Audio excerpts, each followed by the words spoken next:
5 minutes of questioning. Thank you, Mr. Chairman.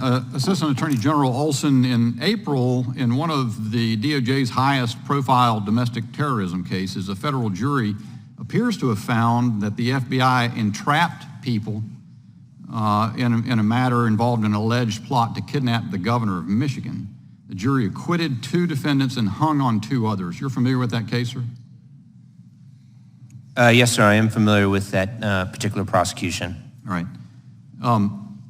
You've emphasized the importance of the DOJ's domestic terrorism mission, or of that risk central to the national security mission. Yes. Is that case a fair representation of how DOJ is handling domestic terrorism matters? I would include that case among many others that are part of our efforts to ensure that people who serve in public office are safe. I think the importance is undeniable. The question is whether that's what FBI is doing. Let me just go on a little further.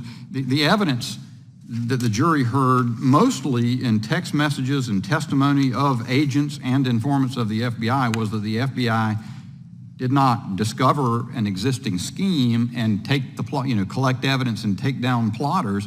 Instead, the FBI appears to have contrived the plot, used its informants to draw people into the plot, and provided logistical and financial support to what was in effect an FBI operation. And the board behind me details just some of the resources that were devoted to the op. You had a lead informant, a guy named Big Dan, who was paid $54,000 over 6 months to pretend to lead a fake militia to recruit really disadvantaged and unstable men from a Facebook discussion group. One of them was living in the cellar of a vacuum repair shop. FBI paid travel expenses for people involved, food, even alcoholic beverages to take the targeted folks to a militia conference out of state. There were more than a dozen FBI informants involved in the process, undercover FBI agent, several of them, one of whom purported to teach how to make a bomb and used a bomb video produced by the FBI. At one point, according to the New York Times, there was a nighttime surveillance at Governor Whitmer's vacation cabin, and 4 of the participants were informants, including Big Dan, or undercover agents.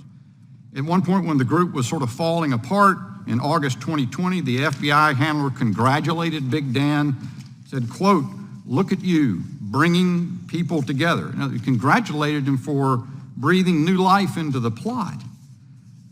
Not as well known, the same FBI agent, Jason Chambers, coached Big Dan in a parallel scheme to recruit folks into a contrived plot against former Virginia Governor Northam. And at one point he's asked by Big Dan how to couch the plan to one of the recruits, and Chambers wrote, quote, "Mission is to kill the governor," specifically.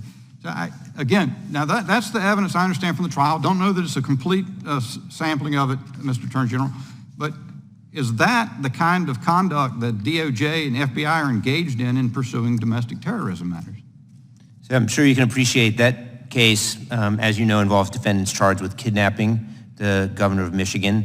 It's an ongoing case. The judge has ordered a retrial, and that retrial is set.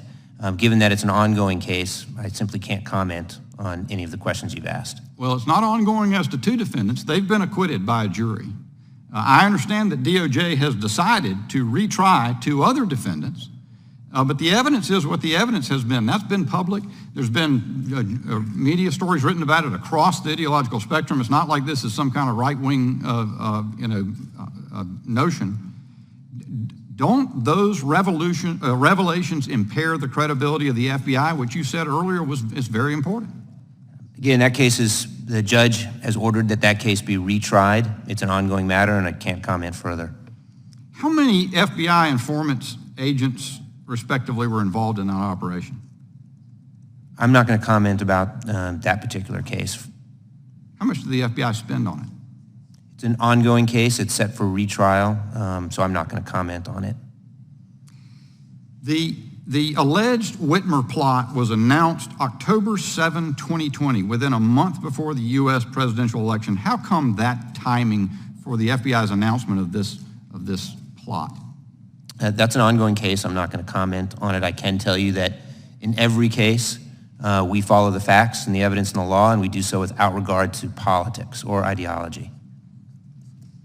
FBI's got a notorious history on exactly that kind of thing, and you have no comment about that exposure of that during the month before the presidential election, or the propriety of Gentleman's doing time has it. expired.